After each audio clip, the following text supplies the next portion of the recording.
দুধ না খেলে হবে না ভালো ছেলে, দুধ না খেলে হবে না ভালো ছেলে। দুধ না খেলে ছোটোবেলায় মা বকাবকি করতো, বলতো গায়ের শক্তি হবে না, দুধ খেয়ে নাও।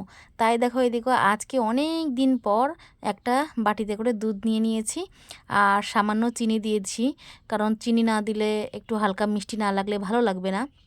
তো দেখো, আর দুধের মধ্যে কিন্তু মুড়ি দিয়ে খাচ্ছি, অনেক দিন পর খাচ্ছি, তবে অনেক ভালোই লাগছে। আর এদিকে দেখো দুধটা গরম ছিল বলে ফু দিয়ে খাচ্ছি, জিভটা তো পুড়েই গেল লাস্ট পর্যন্ত। তারপরে কিন্তু দুধটাই কিন্তু ভালো সর উঠেছিল। আমার তো খুব ভালো লাগছে অনেক দিন পরে খেয়ে। তোমরা কি এরকম আমার মতো বোকা বোকা খাবার খাও?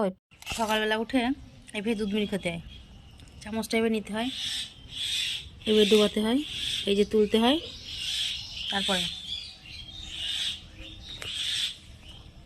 এইভাবে খেতে হয়।